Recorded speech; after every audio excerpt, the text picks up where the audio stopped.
አብ ወወልድ ወመንፈስ ቅዱስ አሐዱ አምላክ አሜን።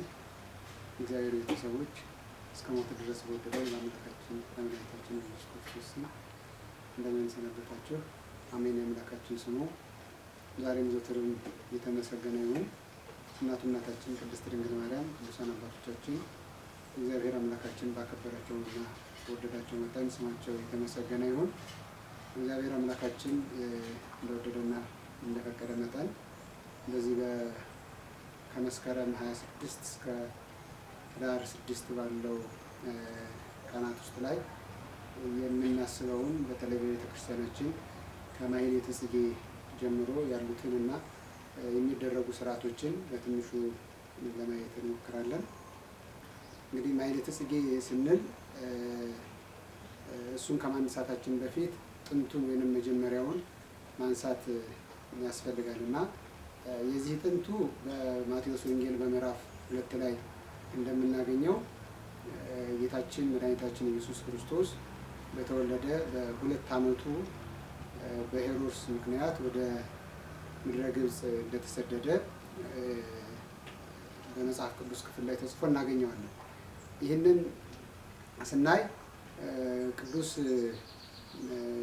ዮሴፍ በተለይ ይህንን ቃል ከመላኩ ከሰማበት ጊዜ ጀምሮ እንደ ሌሎች ሰዎች ለነገ ለከነገ ወዲያ ሳይል ነው ስደቱን በዕለቱ የጀመረው። ይህ ስደት ከሌሎች ስደቶች ለየት የሚያደርገው አንድ ነገር አለ።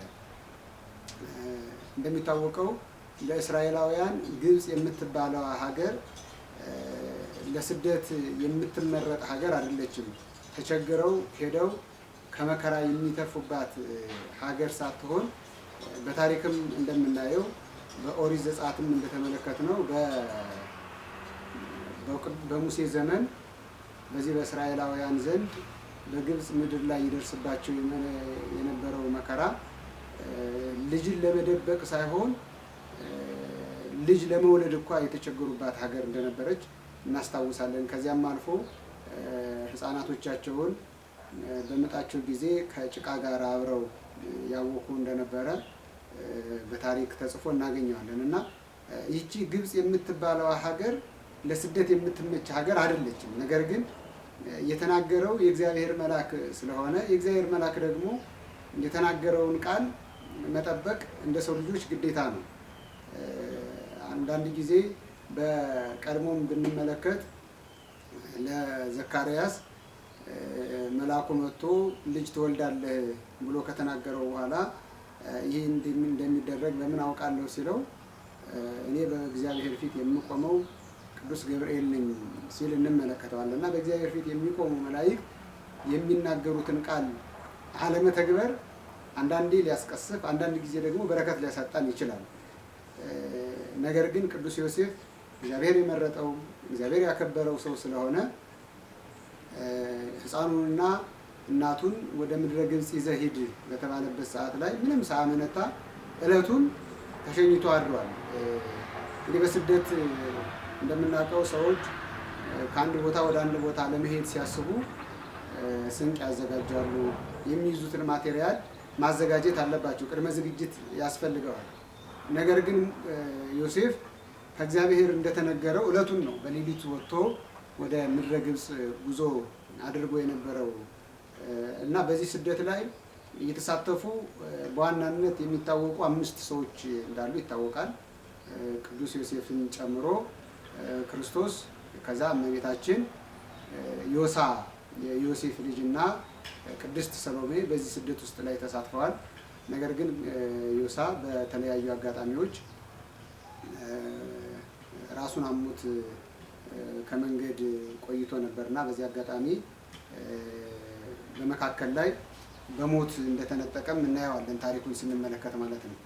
እና ከዚህ ሂደት በኋላ ይህ ስደት የተደረገው ለ3 ዓመት ከ6 ወር እንደሆነ የቤተክርስቲያናችን ታሪክ ያስረዳናል። ለ3 ዓመት ከ6 ወር የተደረገው ያ ስደት በጣም አስቸጋሪ፣ በጣም የሚያስጨንቅ ከስነ ልቦና አንጻር ከኢኮኖሚ ሁኔታዎች አንጻር በጣም የሚያስጨንቅ ነገር ግን እግዚአብሔርን ይዞ የሚሰደዱት ስደት ስለሆነ እግዚአብሔር በረዳቸውና ባገዛቸው መጠን ወይም ደግሞ ራሱ አብሮ የሚሰደው ደግሞ ክርስቶስ ስለሆነ ያንን በማመን በምድረ ግብጽ ላይ ለ3 ዓመት ከ6 ወር በመከራ እንደቆዩ እንናገራለን። ነገር ግን ይህንን የ3 ዓመት ከ6 ወር ስደት ቤተክርስቲያናችን በ40 ቀናት ውስጥ ላይ ጠቅልላ የምታከብርበትን መንገድ አዘጋጅታ እናገኛታለን። ለምን ሲባል እንግዲህ 3 ዓመት ከ6 ወሩን በጠቅላላ ማክበር ያው እንደ በዓል አድርጎ ማክበር አይቻልም እንጂ ቤተክርስቲያን የክርስቶስ ስደት ረስታው አታውቅም። የእመቤታችንን ሐዘን ረስታው አታውቅም። ይሄ እንኳንስ የክርስቶስን ስደት ይቅርና የሕፃናቱን እንኳን ያ የለቅሶ ዋይታ ረስታው አታውቅም። በክርስቶስ ስደት ምክንያት ወይም ደግሞ በክርስቶስ መወለድ ምክንያት በንጉሥ ሄሮድስ ጭካኔ ከ144,000 በላይ ሕፃናት በአንዴ በሰይፍ እንዳለቁ የሚታወቅ ነውና ያንን እኮ አንረሳው። ነገር ግን በዋናነት እንደ በዓል አድርገን ማኅሌተ ጽጌውን እያደረስ ሊቃውንቱ ተሰብስበን የምናከብርባቸውን ቀናቶች ግን በ40 ቀናት ውስጥ ላይ እንድናከብራቸው ቤተክርስቲያናችን ታዘናለች። ከዚያ በዋናነት የምናየው እነዚህ 40 ቀናቶች የተመረጡበት ጉዳይ ለምን በሰኔ አልተደረገም ወይም ደግሞ በሌላ ወራት ሳይደረግ ተለይቶ ከመስከረም 26 እስከ ህዳር 5 ወር 6 ባሉት ቀናት ውስጥ ላይ እንድናስባቸው የተደረገበት ራሱን የቻለ ታሪክ እናገኛለን። በተለይ በአባታችን በአቡነ ዜና ማርቆስ ዘመን ነው ይሄ ማኅሌተ ጽጌ በሊቃውንቱ እንዲደረስ የተደረገውና እሱ ታሪክ ላይ ስንመጣም አባታችን አቡነ ዜና ማርቆስ በሚያስተምርበት ወቅት ላይ አንድ የአማኒ ሰው እግዚአብሔርን የማያምን ስለ እግዚአብሔር ያውቃል፣ ነገር ግን የእግዚአብሔርን መወለድ የማያምን እግዚአብሔር ከድንግል ማርያም ተወልዷል ብሎ ለመናገር የሚከብደው ይህንን ክደት የተለያዩ ሰዎች በተለያየ መንገድ ሲክዱት እንመለከታለን። ለምሳሌ ያክል ንስጥሮስን ብንመለከት መጀመሪያ ላይ የእግዚአብሔርን መወለድ ያምን ነበረ። እግዚአብሔር እንደተወለደ አምኖ እስከ ታላቁ የሹመት ማዕረግ በቤተክርስቲያናችን እስከ ጵጵስና የደረሰ ሰው እንደሆነ እናውቃለን። ነገር ግን ከጊዜያት በኋላ እመቤታችን ወላዲተ አምላክ አይደለችም፣ አምላክን አልወለደችም የሚል ክህደት ሲክድ እንመለከተዋለን። ከዚህ አልፎ ደግሞ አይሁድን ስንመለከታቸው እግዚአብሔር እንደሚወለድ ቢያምኑም እንኳ እግዚአብሔር የሚወለድበትን መንገድ እነሱ በተረዱት ልክ ይረዱ ስለነበረ እግዚአብሔር ሲወለድላቸው አይ እግዚአብሔር አልተወለደም የሚል ክህደት ይክዱ ነበር። ይህኛው ሰው ደግሞ እግዚአብሔር እንዴት ከሰው ይወለዳል፣ እንዴት ከደካማ ፍጥረት ኃያሉ አምላክ ይወለዳል የሚል ክህደት መንገድ እንደነበረው ታሪኩ እናየዋለን። እና ከዕለታት አንድ ቀን በጊፋት በሚባል ጫካ ውስጥ ላይ ሲመላለስ አንድ ስዕል አድህኖ ያገኛል። የእመቤታችንን ስዕል ምስለ ፍቁር ወልዳ ከልጇ ጋር ያለውን ስዕል ይመለከት ነበርና ሲያየው እንግዲህ ክርስቲያኖች እመቤታችን ናት የሚሏት ናት፣ ይሄ ደግሞ እግዚአብሔር ነው ብለው የሚያምኑት ነው። ነገር ግን እንዴት እግዚአብሔር ከደካማ ፍጥረት ይወለዳል እያለ በመጠራጠር ላይ ሳለ ነጭ ወፍ መጥቶ ጻዳ ወፍ ይለዋል። ጻዳ ማለት ነጭ ማለት ነውና ነጭ ወፍ መጥቶ ይህንን ዜና ማርቆስ የሚባል መነኩሴ እስከምታገኝ ወይንም ለሱ እስከምትነግረው ድረስ ስዕሉንም ለሱ እስከምትሰጠው ድረስ ስዕሊቷን ወስደህ ጠብቃት ብሎት ስዕሊቷን ወስዶ በቤቱ አስቀምጧት ለጊዜያት እንደቆየ እንመለከታለን። እና ከዚያ በኋላ አቡነ ዜና ማርቆስ ወንጌልን ለማዳረስ በመላው ኢትዮጵያ ይንቀሳቀሱ ስለነበረ በዚያ ሂደታቸው ውስጥ ይህንን ሰው አግኝተውት ለማስተማር ይሞክራሉ። ነገር ግን ይህ ሰው የብሉይ ኪዳን መጻሕፍትን የተማረ ትንቢተ ነቢያትን በስነ ስርዓት የተማረ ሰው ቢሆንም እንኳን ትርጓሜያቸው ላይ ግን ትንሽ ግራ የሚጋባ አይነት ሰው እንደሆነ ይታወቃል። ለምን ቢባል አንድ ሰው የመጻሕፍተ ብሉያትን አወቀ፣ መጻሕፍተ ብሉያትን በስነ ስርዓት ተምሯል፣ ተረድቷል ብለን የምንናገረው ትንቢት እንደመሆናቸው መጠን ትንቢቱ ደረሰ ሲባልን ያንን በማመን ረገድ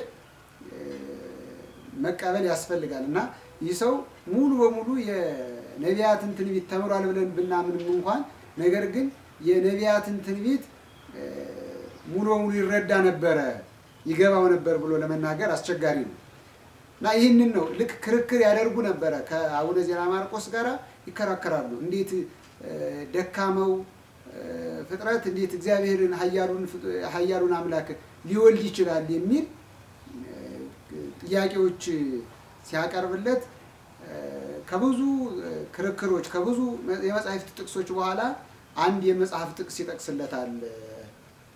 ምን የሚል ጥቅስ ነበር የጠቀሰለት? ይሄ በትር ከእሴይ ትወጣለች፣ ከዚያም ደግሞ ከግንዷ አበባ ይወጣል፣ ወያርቅ ጽጌ እምጉንዱ፣ ከጉንዱ ጽጌ ይወጣል። ይህ የተባለው በትር ተብላ የተጠራችው ድንግል ማርያም ናት። አበባ ተብሎ የተጠራው ደግሞ ክርስቶስ ነው ብሎ በትንቢተ ኢሳይያስ በምዕራፍ 11 ከቁጥር 1 ላይ ያለውን ኃይለ ቃል ሲነግረው ሰናየ ተርጎምኮ ለትንቢተ ኢሳይያስ፣ የኢሳይያስን ትንቢት መልካም አድርገህ ተርጉመኸዋል፣ መልካም አድርገህ ተርጉመኸዋል። ከዚህ በፊት ንባቡን አውቀዋለሁ፣ ተምሬዋለሁ፣ ነገር ግን በዚህ ልክ ትርጓሚ ይሆናል ብዬ አላስብም ነበር፣ አንተ በስነ ስርዓት ተርጉመኸዋል ብሎ አባታችን አቡነ ዜና ማርቆስንም በዚህ ልክ እንዳደነቃቸው እንመለከታለን። እና የሰው ከመደነቅም አልፎ ከዚህ በኋላ ልቡ እየተመለሰለት ሲሄድ ለአባታችን ለአቡነ ዜና ማርቆስ አንድ ቃል ይነግራቸዋል። አባቴ ሆይ ከዚህ በፊት በጫካ ውስጥ ስመላለስ አንዲት ስዕል አግኝቼ ይህንን ቅድም ሳምነው የነበረውን ነገር በመጠራጠር እያሰብኩ እያወጣሁ እያወረድኩ እያለ አንድ ነጭ ወፍ መጥቶ በቃለ ቢሲ በሰው አንደበት አባ ዜና ማርቆስን እስከምታገኝ የሚባለው መነኩሴ እስከምታገኘው ድረስ ወስደ ጠብቃት ብሎኝ አስቀምጫታለሁ ብሎ ወስዶ እንዳገናኘው ከዚያ ስዕሊቱንም አይቶ አቡነ ዜና ማርቆስ ወስዶ በደብረ ብስራት ገዳም ውስጥ ላይ እንዳስቀመጣት ታሪኩ ይነግረናል። ከዚያም አልፎ ይህን መጽሐፍ እችን የወሰዳት እችን ይቅርታ ስዕለ አድኅኖዋን የወሰዳት በጥቅምት 1 ነው። ነገር ግን በዓሏን በሰፊው በሰኔ 8 እንዳከበረው እናያለን። እና ይህ ሰው ልክ የእግዚአብሔርን ቃል እየተማረ እንትን ካለ በኋላ በአቡነ ዜና ማርቆስ ተጠምቋል። እና ሲጠመቅ ቀድሞ የአማኒ የነበረው ሰው ስሙ አሁን ላይ ጽጌ ብርሃን ተብሎ ተጠራ። ጽጌ ብርሃን ለምን? ያመነው ጽጌ በምትባለው ጥቅስ ነው። በትንቢተ ኢሳይያስ በምዕራፍ 11 ላይ ቅድም ያነሳናት ወያርቅ ጽጌ እምጉንዱ በሚለው ስለሆነ ጽጌ ብርሃን ብለው ይጠሩታል። አንዳንድ ሊቃውንት ይህንን ስም ጽጌ ድንግል፣ አባ ጽጌ ድንግል ብለውም ሲጠሩት እናገኛለን። ሁለቱም የአንድ ሰው ስም እንደሆነ ግን እንረዳለን ማለት ነው። እና ይህ ሰው ከጊዜያት በኋላ እግዚአብሔርን እያመሰገነ እግዚአብሔርን እያከበረ ሲኖር እግዚአብሔር ይህን ትልቅ የሆነ ምስጢር ገልጾለት ማሕሌተ ጽጌ የሚባለውን ድርሰት እንደደረሰ እናያለን። ስለ ማሕሌተ ጽጌ ቆይተን ቢሆን የምናነሳቸው አንዳንድ ሀሳቦች ይኖሩናል። እንግዲህ ማሕሌተ ጽጌን ከደረሰ በኋላ የማሕሌተ ጽጌ የክፍልፍል ብዛቱ 150 ነው። ራሱ ማሕሌተ ጽጌው መጨረሻው አካባቢ ስታዩት ምን ይላል መሰላችሁ? ባይኩ ለኪ ስብሐተ ተአምር ዘይሴለስ በበ50 ምን ማለት ነው? 3 ጊዜ ዘይሴለስ በበ50 ማለት 3 ጊዜ 50 ማለት ነው። 3 ጊዜ 50 ማለት ደግሞ 150 ማለት ነው። 3 ጊዜ 50 150 ነው። እና 150 የሚደርሱ ድርሰቶችን ወይም ደግሞ ተአምራትሽን የሚገልጹ ምስጋናዎችን ለአንቺ አቀረብኩልሽ ማለት ነው። ለአንቺ አቀረብኩልሽ። ይህንን ሊቃውንት አባቶቻችን እንደሚታወቀው ነገርን ከነገር ምስጢርን ከምስጢር መጻሕፍትን ከመጻሕፍት ማያያዝ ልማዳቸው ስለሆነ ይህንን ቃል ሲናገረው 150 ያደረገበት ታላቅ ምስጢር አለ። ከዚያ ቅዱስ ዳዊት ለንጉሠ ሰማይ ወምድር ምስጋና ላቅርብ ባለ ጊዜ 150 የሚደርሱ ክፍል ያላቸውን ድርሰቶችን የደረሰ 150 ነው። መዝሙረ ዳዊት 150 ነው እና በዚያ ልክ ነው። እሱ ደግሞ ለንግሥተ ሰማይ ወምድር ለእመቤታችን ምስጋና ላቅርብ ባለ ጊዜ 150 የሚደርሱ ክፍሎችን ደርሷል። ከዚያም አባ ሕርያቆስን ስንመለከተው ለምሳሌ አባ ሕርያቆስ ምን ያደርጋል? ለንጉሥ ቅዱስ ዳዊት ለንጉሠ ሰማይ ወምድር ምስጋና ሲያቀርብ ጎሳ ልቤ ቃለ ሰናየ ልቡናዬ መልካም ነገር አወጣ ብሎ እንደተናገረ ሁሉ አባ ሕርያቆስም ለንግሥተ ሰማይ ወምድር ለእመቤታችን ምስጋና ሲያቀርብ ጎሳ ልቤ ቃለ ሰናየ ዋና የድ ቅዳሴሃ ለማርያም ልቡናዬ በጎ ነገርን አወጣ እኔም የማርያምን ቅዳሴ እናገራለሁ እያለ ሲናገር እንመለከተዋለን። እና ሊቃውንት አባቶቻችን መጻሕፍትን ከመጻሕፍት ማገናኘት ልማዳቸው ነው። ለዚህ ነው ቤተክርስቲያናችን አባቶቻችን ንብ ብላ ትመስላቸዋለች። ንብ ለምን? ንብ የማይቀስመው አበባ እንደሌለ ሁሉ ሊቃውንት አባቶቻችንም የማይጠቅሱት ጥቅስ የለም። ይሄኛውን ጥቅስ እንፈራዋለን፣ አይ ይሄኛው ይቅር የሚባል ነገር የለም። በቤተክርስቲያናችን ከ10 መጻሕፍት ከ80 መጻሕፍት ጀምሮ እስከ ሌሎች አዋልድ መጻሕፍት ቤተክርስቲያናችን እስከ ተቀበለቻቸው መጻሕፍቶች ድረስ ኃላፊነት ወስዳ የምታስተምርባቸው ትምህርቶች እንደሆኑ በእነዚህ እንረዳለን። እና ሲደርሰውም ለእመቤታችን 150 የሚያክሉ ድርሰቶችን እንደደረሰ እንመለከታለን። እና በዚህ በ150 ድርሰት ውስጥ ላይ የምናያቸው በጣም ብዙ ነገሮች አሉ። እንደ ቅድም እንዳልነው ደራሲው የብሉይ ኪዳን ምሁር ስለሆነ ኋላም ደግሞ ከአቡነ ዜና ማርቆስ የሐዲስ ኪዳን ትምህርትም ስለተማረ በዚህ በማሕሌተ ጽጌ ውስጥ ላይ የሚነገሩ ከብሉይ ኪዳን ጀምሮ የሐዲስ ኪዳን መጻሕፍትን፣ መጻሕፍተ ሊቃውንትን፣ መጻሕፍተ መነኮሳትን የአራቱንም ጉባኤያት መጻሕፍት በጥቅል የያዘ ድርሰት እንደሆነ መመልከት ይቻላል። እያንዳንዱን ገብቶ ለማየት ሰዓት ባይበቃንም አንዳንድ ነገሮችን ለማየት እንሞክራለን። ለምሳሌ ያክል ስለ እመቤታችን ካመሰገነው ምስጋና ብንመለከት ትመስል እምኪ ማርያም ዕለተ ሳልስተ ወራቤተ ማርያም ሆይ እናትሽ ሶስተኛዋንና አራተኛዋን ቀን ትመስላለች። ሶስተኛዋንና አራተኛዋን ቀን ትመስላለች። ዘወለደት ጽጌ ወፀሐይ ዓለም ብሬተ ለምንድን ነው ሶስተኛዋንና አራተኛዋን ቀን የምትመስል ካልቅልና በኦሪት ዘፍጥረት ምዕራፍ 1 ጀምረን ስናየው እግዚአብሔር በመጀመሪያ ሰማይና ምድርን ከፈጠረ በኋላ ሰኞ ውሃውን እንደከፈለ ከዛ ማክሰኞ ደግሞ ለታውቁል ምድር ኩሎ ሐመልማለ ዘር ዘይዘራ በበጽጌሁ ወበአጓሊሁ ባለ ጊዜ ከሚለቀሙት አዝሪት ጀምረን እስከሚቆረጡት እጽዋት ድረስ የተገኙበት ቀን ነው። ይሄ ሶስተኛው ቀን የምንለው ማለት ነው። እና እመቤታችንን ጽጌ ብሎ አንቺን ያስገኘችው ጽጌዋን ያስገኘችው ሐና በማክሰኞ ትመሰላለች። ወፀሐይ ዓለም ብርሂተ ይላል። ደግሞ ፀሐይ ዓለም ብርሂተ ማለት የምታበራ የዓለም ፀሐይን ያስገኘሽ ሐና ሆይ አንቺ ደግሞ ረቡን ትመስላለች። ረቡንም ደግሞ ሊያብሩ ብርሃናት አበይት በገጸ ሰማይ በአራተኛው ቀን እግዚአብሔር በሰማይ ፊት ላይ ወይንም በጠፈር ላይ ብርሃናት ይመላለሱ ብርሃናት ይታዩ ባለ ጊዜ የተገኘችዋ ያቺ ፀሐይን ያስገኘሽ ሐና ሆይ አንቺ አራተኛዋን ቀን ትመስያለሽ። ካይበ ትመስል ሳቤተ ዕለተ ዳግመኛም ደግሞ ሰባተኛዋን ቀን ትመስያለሽ ይላል። ሰባተኛዋን ቀን ለምን ሲባል እስመ ፈረየት ኪያኪ ተአምረ ግዛን ሰንበተ ሰንበትን ያስገኘችዋ ይሄ እግዚአብሔር 6ቱን ቀን ከሰራ በኋላ ወአመሳቤት ዕለት አይረፈ ዚናም ኩሉ ግብሩ በሰባተኛዋ ቀን ከስራው ሁሉ አረፈ ስለተባለ ለለ በሰማይ ወምድር ዘኮንኪ ረፍተ በሰማይና በምድር ዘኮነ እረፍት የሆነችዋን ድንግል ማርያም ያስገኘሽ ሐና ሆይ ሰባተኛዋን ቀን ትመስያለሽ ብለን ስናየው ያሁን ኦሪት ዘፍጥረትን የሚተረጉምን ኦሪት ዘፍጥረትን ይተረጉምልናል። ከዚህ ጀምረን ብናይ ለምሳሌ ቀስተ ኪዳኑ ለኖህ ብሎ ኖህ በማየ ኃጢአት ምድር ከጠፋች በኋላ እግዚአብሔር መስዋዕት ሰዋ ብሎት መስዋዕት ሰውቶ ነበር እና መስዋዕት ሲሰዋ እግዚአብሔር ምን አለው? ከዚህ በኋላ ብዙ ተባዙ ምድሩን ሙላት ብሎ ለአዳም የነገረውን ቃል መልሶ ለኖህ ሲነግረው አይ እኔ ብበዛ ምን ይሆንልኛል? የኔ ልጆች ኃጢአት መስራት አይተው አንተ ትቀስፋቸዋለህ ሲለው ከዚህ በኋላ ዳግም እያማስና ለምድር ሁለተኛ ምድርን ላላጠፋት ቀስተ ኪዳኔን ወይንም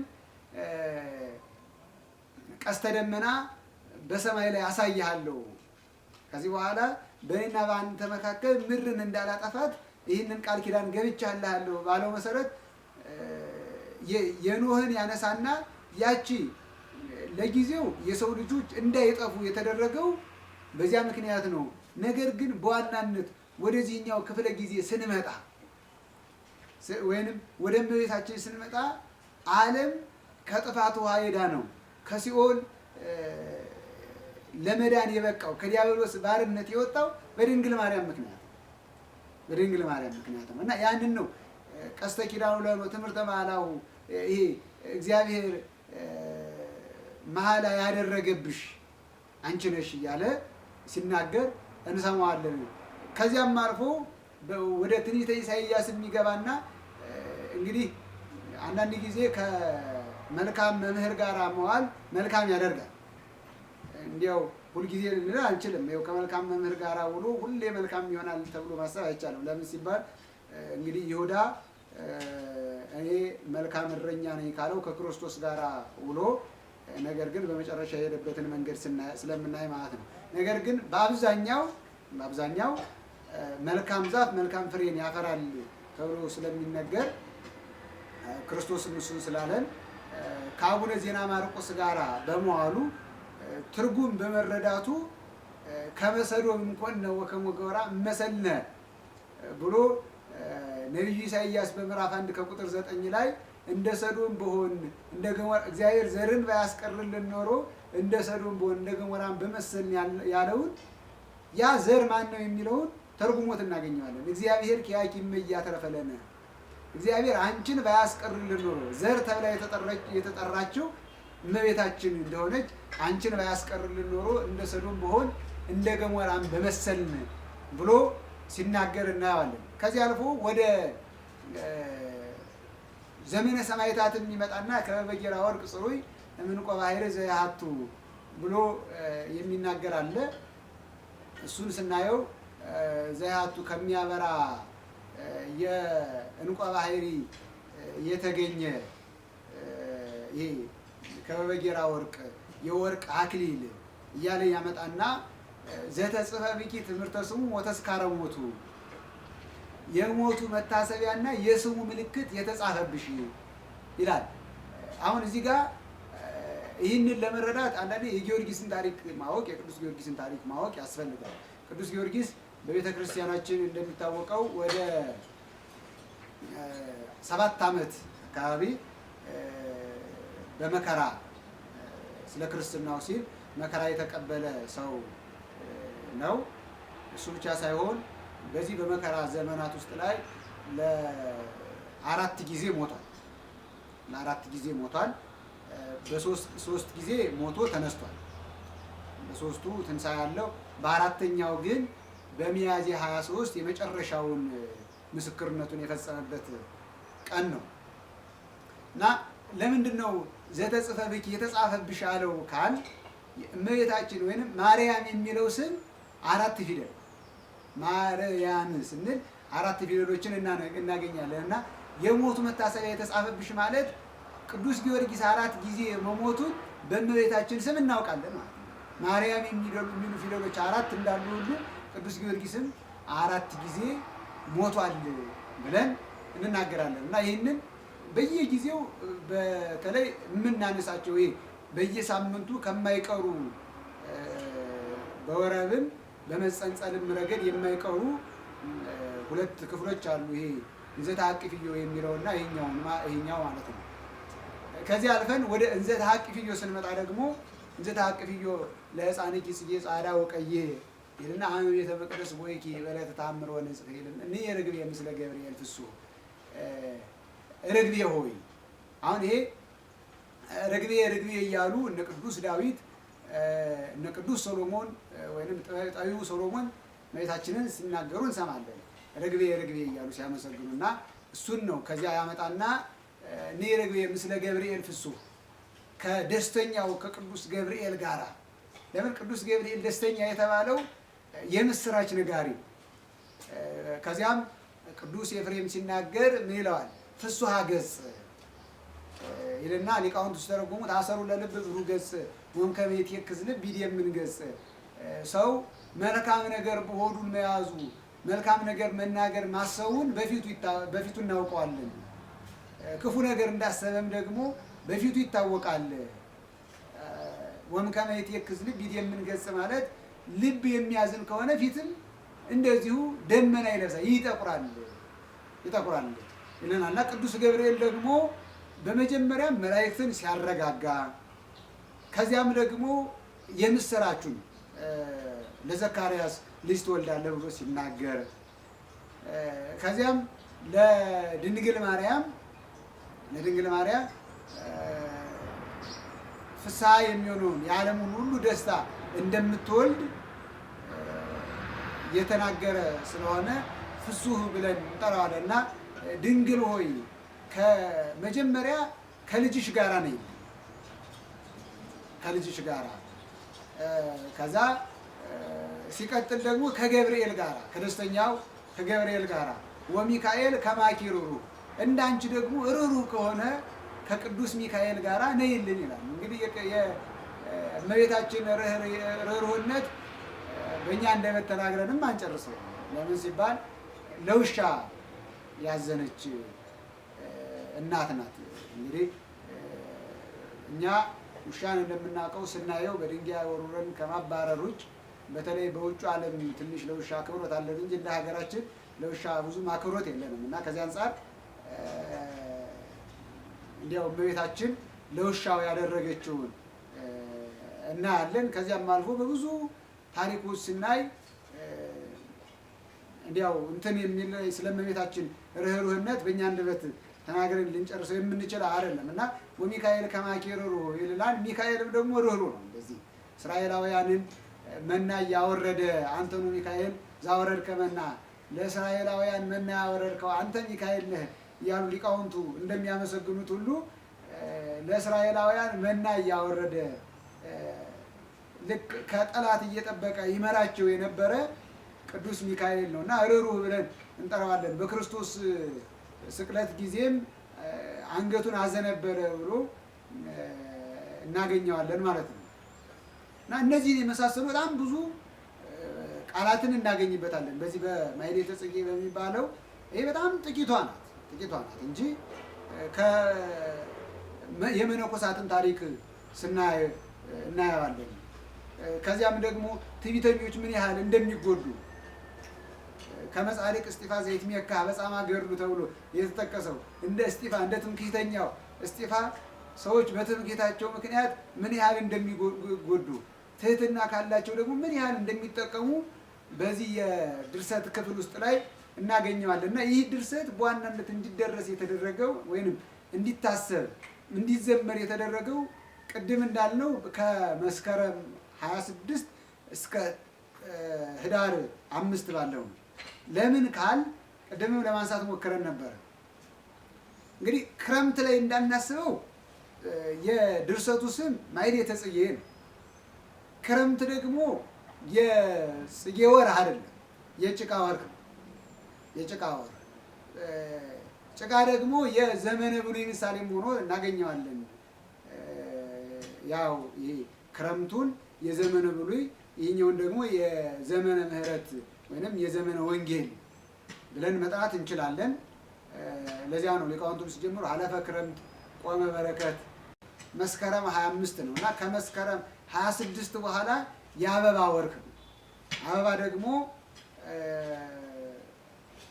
ፍሬ ለማግኘታችን ፍሬ ለማግኘታችን ምልክት የሚሆን ነገ ፍሬ እንደምናገኝ ተስፋ የሚሰጠን ተክልን የምንረዳበት መንገድ ነው እና ይህንን ድርሰት በዋናነት በዚህ ከመስከረም 26 ጀምረው እንዲህ ከዚያ መጨረሻውን ደግሞ እመቤታችን መታ ባረፈችባት በደብረ ቁስቋም በህዳር 6 እንዲሆን አድርገው በ40 ቀናት ውስጥ ላይ እንድናስበው አድርገውናል ማለት ነው እና ይህንን ወር የምዕመናን በተለያየ መንገድ ነው የምናከብረው። በተለያየ መንገድ አሁን ሁሉም ምዕመን በአንድ አይነት መንገድ አያከብረውም። ለምን? አንዳንድ አዋጆች ያልታወጁበት ከመሆኑ መጠን ለምሳሌ ያክል ብናነሳ አሁን ሊቃውንቱ እግዚአብሔርን በማመስገን ይህ ድርሰት ከተደረሰ በኋላ አቡነ ዜና ማርቆስም ማህሌት በጣም ወዳድ ስለነበሩ ለካህናቱ ውሳኔ ወስነው ከዚህ በኋላ ይህንን ድርሰት ይህንን ዜማ ወይም ይህንን ማህሌተ ጽጌ በየዓመቱ እንድናከብር ብለው ስራ ሰርተዋል። ከዚያ በኋላ እንዲያውም አባ ጽጌ ድንግል ከአባ ገብረ ማርያም ጋራ በመሆን አንዴ ወደ አባ ደብረ ሀንታ ይባላል እና ወደ አባ ገብረ ሚካኤል ገዳም በመሄድ አንደኛውን ዓመት ደግሞ ወደ ደብረ ብስራት በመምጣት በመመላለስ እነሱም ያገለግሉበት ነበርና ሊቃውንቱ እሱን አሰር በማድረግ እየናፈቃቸው አብዛኛውን ማህሌተ ጽጌ ምንም ድካም ቢኖረውም እንኳ ዘንድሮ 6 ናት 5 ናት 5 ሆነች አነሰች ብለን የምንጨነቅበት እንጂ እንዲያው 5 ስለሆነች የምንደሰትበት ስላነሰ የምንደሰትበት ወር አይደለም እና ሊቃውንቱ በጣም ደስተኛ በመሆን በዚህ ልክ ማህሌት በመቆም እግዚአብሔርን በማመስገን ያከብሩታል። ሌሎች ምዕመናን ደግሞ ይኸው የአዋጅ ጾም ስላልሆነ ሁሉም ምዕመናን ባይሆኑም እንዲያው አንዳንድ ምዕመናን በመጾም ያከብሩታል። ለምን? የእመቤታችን ስደት ነው። ይህ ስደት ትልቅ ፍቅር የታየበት ነው። በዚህ ስደት ከምናያቸው ነገሮች አንዱ ትልቅ ፍቅር እንመለከታለን። የዚህ ስደት ተሳታፊዎች ቅድም ያልናቸው የስደቱ ተሳታፊዎች በጠቅላላ ለራሱ ብሎ የተሰደደ አንድም ስደተኛ የለም። ለራሱ ብሎ ሁሉም ለአንዱ ለሌላኛው ሲል ነው። ለምሳሌ ክርስቶስ የተሰደደው ለሰው ልጆች ሲል ለራሱ አይደል። ለዚያ ለሰው ልጆች ልክ ዲያብሎስን ለማሳደድ በግብፅ ያሉ አምልኮተ ጣዖትን ለማጥፋት በግብፅ ላይ አሁን የምንኮራባቸውን ገዳማትን ለመባረክ እና ለራሱ ሲል አይደለም። ወረሰ የጽልመተ ምስዋሮ ያልነው አምላካችን መሰወሪያውን ጨለማ ያደረገው አምላካችን እንኳንስ ይዘው ሊገሉት ይቅርና መመርመር እንኳን እንደማይቻል በዚህ ጥቅስ እንረዳለን። እግዚአብሔር ዘእሳት መንጦላይቱ ነው። እግዚአብሔር መጋረጃው እሳት ነው እና እግዚአብሔርን መግደልም ማጥፋትም የሚችል ሰው ይኖራል ብሎ አይታመንም። ነገር ግን ደግሞ የተገለጸው በስጋ ቢሲ በሰው በደካማው ፍጥረት የደካማውን ፍጡር ስጋ ለብሶ ነውና ያ ስደት ለሰው ልጆች ተብሎ የተሰደደው ውየተ ሕፃን አጉየዮ ለዲያብሎስ የእሱ መሰደድ ዲያብሎስን ያሳደርንበት አሁን ክርስቲያኖች ብንሰደድ አርያ የምናደርገው እንዲህ ክርስቶስም እኮ ተሰዷል እንኳንስ እኛ ብለን አርያ ሊሆን የተሰደደው ስደት ነው እንጂ ሌላ ነገር አለ እና በጠቅላላው ለክርስቶስ ለሰዎች ብሎ የተሰደደበት ነው። እመቤታችን ለልጇ ብላ የተሰደደችው ስደት ነው። ለራሷ ብላ አይደለም፣ ለራሷ ፈርታ አይደለም። እመቤታችን ብትቀር እመቤታችንን ለመግደልም አላሰቡም። ሊገደል የታሰበው ሕፃኑ ነው። እመቤታችን የተሰደደችው ለሕፃኑ ስትል ነው። ዮሴፍም የተሰደደው እንደዚሁ ለሕፃኑና ለእናቱ ሲል ነው። ሰሎሜም በዚሁ መልክ ነው እና ለራሱ ብሎ የተሰደደ አካል የለም በዚህ እንትን ውስጥ ላይ በዚህ ታሪክ ውስጥ ላይ እና ይህ የፍቅር መገለጫ ስለሆነ ምዕመናን ደግሞ እንዲያው በዚያ ዘመን ኖረን ረሃብሽን አይተን ባናዝንልሽም እንኳ አሁን ላይ ረሃብሽን ጥምሽን በዚህ እናስታውሳለን ብለው ምዕመናን በመጾም ያሳልፋሉ። አንዳንድ ምዕመናን ደግሞ አንቺ ስትሰደጂ ምግብ የሚያቀብሉሽ እንዳልነበረ እናስታውሳለን። ምግብ የሚያቀብልሽ ብቻ አይደለም የእመቤታችን ስደት በጣም ከባድ የሚያደርገው ቅድም እንዳልነው የመጀመሪያው እንግዲህ ከዝግጅት ጀምሮ ችግር ያለበት በጣም የሚያሳቅቅ ቢሆንም እንኳ ከተሰደደች በኋላ ይደርስባት የነበረው መከራ ለእመቤታችን በጣም ፈታኝ ነበር። በአንድ በኩል በጫካ በኩል ስትሄድ ሽፍቶችን ባገኘች ቁጥር ልጄን ሊገሉብኝ ነው የሚል ፍርሃት ነበረባት።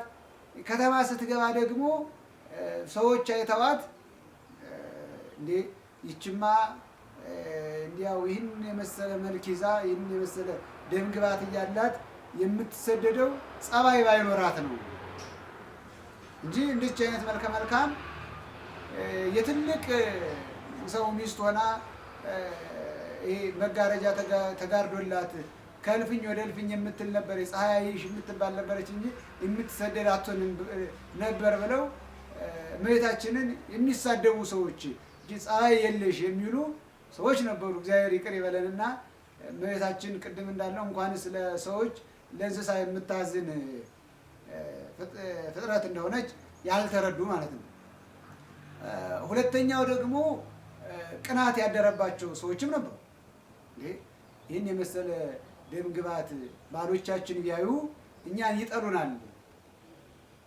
ይጠሉናል ብለው እመቤታችንን ባጭሩ ያለ ምክንያት እንግዲህ እነሱ እንደ ስጋዊ ያቀረቡት ምክንያት ሊኖር ይችላል። ነገር ግን አሳማኝ ባልሆነ ምክንያት እመቤታችንን የሚገፉ ሰዎች ነበሩ እና በዚህ ምክንያት ምግብ መስጠት አይደለም በቤታቸው አካባቢ እንዳትታይ የሚያደርጉ ምዕመናን ነበሩ። ምዕመናን ሳይሆኑ የግብፅ ሰዎች ነበሩ። ከዚያም አልፎ ደግሞ ካስታወስ ነው የአንድ ሰው እህል እያመረተ እያለ ስጠን ብለው እንደጠየቁት እንትን እንላለን እና ይህ ሰው እንግዲህ በጣም ያፌዝባቸዋል እና ይሄ እኮ እህል አይደለም ጠጠር ነው ብሎ በእመቤታችን እና በቅዱስ ዮሴፍ በእነዚህ በስደተኞች ያፌዝ እንደነበረ በታሪክ እናገኘዋለን ማለት ነው እና ይህ ስደት በጣም ከባድ ከመሆኑ አንጻር እንደው በዚያ ዘመን ኖረን አንቺን ማብላት አንቺን ማጠጣት ባንችልም እንኳን አንቺን ሲያመሰግኑ ያደሩ ካህናቱን ሊቃውንቱን በአቅማችን እናበላለን እናጠጣለን ብለው ዝክር የሚዘክሩ ጸበል ጸዲቅ የሚያዘጋጁ ከስደቷ በረከት ለመሳተፍ የሚሞክሩ ደግሞ ምዕመናን አሉ፣ ከመጾሙ ባሻገር ማለት ነው። ይህንን በማድረግ ያስቡታል ብዙ የቤተ ክርስቲያናችን ምዕመናን። እንግዲህ ጾሙ የፈቃድ ጾም ነው፣ የግዴታ ጾም አይደለም። ሰው ምዕመናን በፈቃዳቸው የሚጾሙት ጾም ነው። ቢጾሙ በረከት ያሰጣል አያሰጥም ወይ? እንኳንስ የጽጌ ጾም እመቤታችን የተሰደደች ጾም ይቅርና መላውን ዓመት ቢጾሙ እግዚአብሔር በረከት ይሰጣል። መላውን ዓመት ቢጾም እግዚአብሔር በረከት ይሰጣል። ይሄኛው ግን ምንም በግዴታ ጾሙ ተብሎ አዋጅ ባይሰጥም እንኳን ነገር ግን የፈቃድ ጾም ነውና ፈቅደን ብንጾመው ወዶ የሚሰራ ሰው ይመሰገናል። ወዶ የሚሰራ ሰው በቤታችን እንደው ሳናዘዘው የምናስበውን ነገር በጠቅላላ የሚሰራልን ልጅ አንተ ሳትታዘዝ ይህን ስራ ትሰራለህ ተብለን ክፉ ስራ እስካልሰራ ድረስ እናመሰግነዋለን እንጂ አንጠላው። ቤተክርስቲያናችን ደግሞ መጾም ማለት ትልቁ የክርስቲያን መገለጫው ነውና በዚህ በፈቃድ ጾም ውስጥ ላይ መሳተፍ ታላቅ በረከትን የሚያስገኝ እመቤታችንን የሚያስታውስ ያንን የመከራዋ የስደቷ ተሳታፊ መሆናችንን የሚገልጽ እንደሆነ መረዳት ያስፈልገናል ማለት ነው። እንግዲህ እኛ ኦርቶዶክሳውያን ከዚህ በፊትም እንዳልነው በዚህ በጽጌ ወቅት ላይ በቻልነው መጠን ቻልን በማህሌቱ ገብተን እግዚአብሔርን በማገልገል እግዚአብሔርን በማመስገን ማደር ያስፈልጋል። ለምን እግዚአብሔር አንዳንድ ጊዜ በረከት የሚሰጥበትን መንገድ አናውቀው። እግዚአብሔር በረከት የሚሰጥበትን እግዚአብሔር የሚጠራበትን መንገድ አናውቀው። አንዳንድ ጊዜ ልክ ቅድም እንዳየነው አባ ጽጌ ብርሃን ወይንም አባ ጽጌ ድንግልን እግዚአብሔር በኦፍ ምሳሌ መጥቶ ነው በቃ ይህችን ስዕል ወስደ ጠብቃት ብሎ በወፍ ምሳሌ መጥቶ እግዚአብሔር ይጠራናል። በተለይ በማህሌቱ ደግሞ ነይ ርግቤ ስንል እንግዲህ እመቤታችን ነይ እያልን የምናስብበት ወቅት ነው። ያንን ችግሯን የምናስብበት እመቤታችን በዚህ ወቅት ላይ ምን ትላለች መሰላችሁ? እንደው የሚያረጋጋኝ በዚህ በእሴብ ጸጋኪ ላይ ብንመለከተው ቁስቋሙን የሚያረጋጋኝ አጣሁ ነው። የሚያረጋጋኝ አጣሁ። ለምን ምን ብሎ ያረጋጋኝ? ሰው እንደው ለማረጋጋት እንኳን ቃል የሌለው ንግግር ቢኖር ወይንም ሐሳብ ቢኖር የእመቤታችን ስደት ነው። ለምን የዓለም እንጀራ የሆነውን ክርስቶስን ይዛ መራብ፣ የዓለም መጠጥ የሆነውን ክርስቶስን ይዛ መጠማት፣ ይሄ ድኩማንን የሚያሳርፈውን አምላክ ይዛ መድከም ታላቅ ጭንቀት ነው። ከዚያም አልፎ የልጅን የረሃብ ድምፅ መስማት፣ የድካም ድምፅ መስማት፣ ደክሞኛል እዘይኝ የሚል ድምፅ መስማት፣ ይሄ በጣም እንደ አንድ እናት እንኳንስ እመቤታችን ለሁሉ ፍጥረት የምታዝነዋ እናት ይቅርና እንደው በዚህ ዓለም ላለን ለእኛ ለፍጡራን እንኳ የልጆቻችን ለቅሶ የልጆቻችን ሐዘን በጣም የሚያሳዝን በምድር ላይ ማየት የማንፈልገው ለማየት የማትፈልጉት ነገር ምንድን ነው ብንባል የልጆችን መከራ፣ የልጆችን ሐዘን፣ የልጆችን እንባ ማየት አልፈልግም ነው የብዙ ሰዎች መልስ የሚሆነው ማለት ነው። እና ያንን ይዛ የተሰደደችውን ማጽናናትም ይከብዳል እና እንደ ዮሴፍ አብረን መሰደድ ባንችል፣ እንደ ሰሎሜ የክርስቶስን እግር ማጠብ ባንችል፣ ወይም ደግሞ ክርስቶስን ከእመቤታችን ጀርባ ላይ አውርደን ለትንሽ ደቂቃ ማሳረፍ ባንችልም እንኳ ነገር ግን በዚህ ማህሌተ ጽጌ ውስጥ ላይ ስንሳተፍ እግዚአብሔር በዚያ ወቅት እንደነበሩት እንደ ዮሴፍና እንደ ሰሎሜ በረከትን ያድነናል እና ያንን በማሰብ እኛ ምእመናን ኦርቶዶክሳውያን በዚህ ወቅት ላይ ቤተክርስቲያን እየመጣን ስለ እመቤታችን ስለ ክርስቶስ